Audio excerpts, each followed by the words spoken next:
Hello friends, good evening and welcome to another session of Tech Tablet Daily Dose with Varun Rao. In today's session, the topic is related to coding based question, okay, or coding based questions.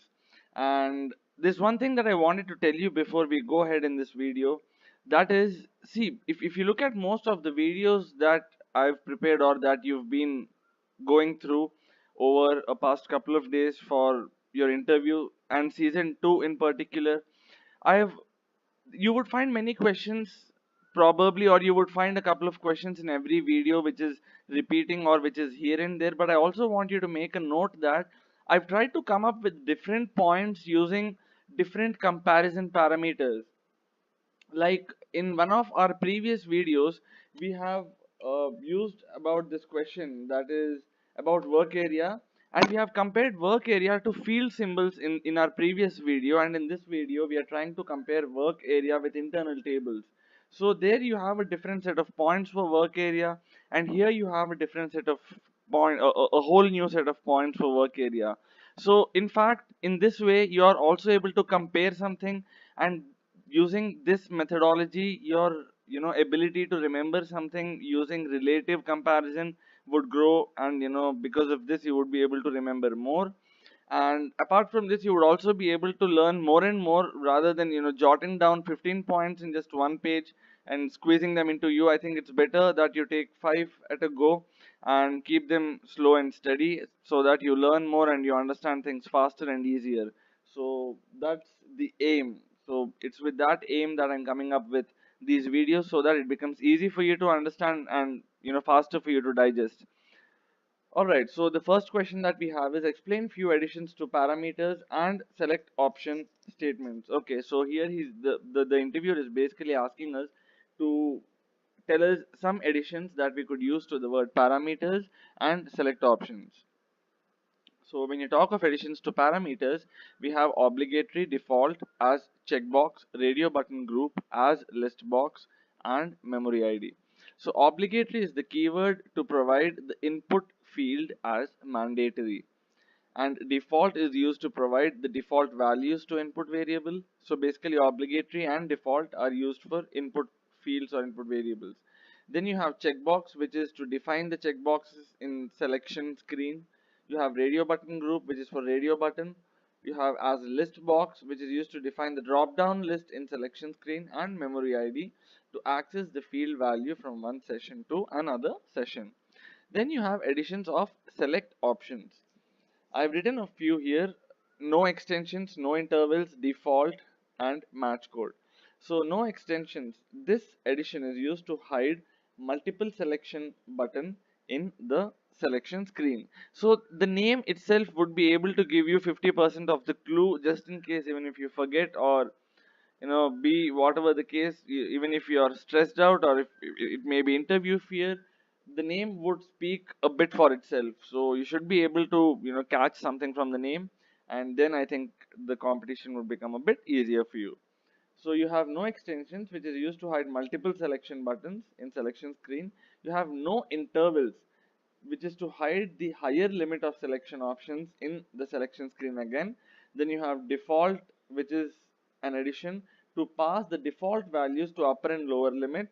And you have match code, which is used to assign the elementary search help to the input field. So if there are any, I would want you to write a few more in the comment section below. What are the differences between work area and internal tables? So yeah, this is the question I was talking about. You have the same topic, that is work area, even in your previous video. If you look at that, you would be able to understand things much better and more when compared to this. Yeah, so work area, it can hold a single record at a time, whereas internal tables is for multiple records. Work area doesn't have any body, whereas internal tables has a body. Work area, the record by record is processed through work area. So each and every record is to be processed through the work area. Whereas in case of internal table, okay, you know the header line, and then the record by record processing happens through the header line. So this is how it happens in the internal tables. So the third question is explain about the system fields with which you have worked. Okay, you must have worked with hundreds of fields, or you must have worked with at least 30-40 fields. But yeah, here's a few. Index is to loop the index. Tabix is to is to find the index of the internal table. Then you have tab cnt, which is the process database in database table. LI Lily, which is the selected list line. Then you have SUBRC, return value for ABAP statement. LSIND, which is the index of detailed list. You have T code, which is the current transaction code. Then you have UCOM, which is the function code for push button. Okay, so these are some system fields which we could use. Explain about some additions to the report statement. Okay, so whenever you're using this report statement, what are the additions that can be used to it? I have jotted down 4. I want you to write down another 2 in the comment section below. So when you talk of some additions to the report statement, there are no standard page heading, line size, line count, and message ID. So no standard page heading is used to hide the page heading. Line size is to specify the width of the basic output list. You have a line count, which is used to specify the length of a page in the basic list. And then you have a message ID, which is used to specify the message class. So these are the 4 additions that I've been able to jot down for you. The fifth one is, what are the differences between classical and a new debugger? So we all know what a debugger is. It is to find out the errors that we've done, where we've gone wrong. So it will show you where all you've screwed up in your code. So in order to understand the differences between a classical and a new debugger, let's go ahead with this question. So a classical is the older one, whereas we know what's a newer one. It's been introduced since ECC 5.0. Classical runs on the same session, and if you got to check it, you have to resolve it all on the same page. And you have a lots of limitations wherein variables, they can only be checked, and the others cannot be checked, and things like that in classical debugger, which have been thoroughly overcome, which we are able to see in a new debugger. It can run on multiple sessions, and then it's a very effective tool to check not only the variables but also many other things, as you already must have seen. The next one is, what is the prerequisite to use for all entries? So if you want to use this statement for all entries, what is the prerequisite? So the base internal table which can be used in for all entries statement must be checked whether it has data or not. If it's got no data, then what's the point of using for all entries? Then there is no entry at all, so the statement wouldn't make any sense.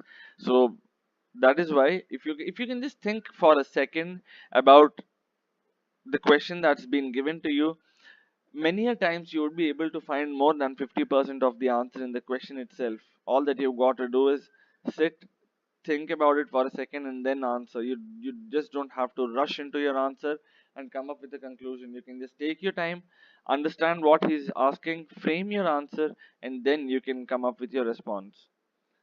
So if you want to use for all entries, then you have to check if you have some data or not.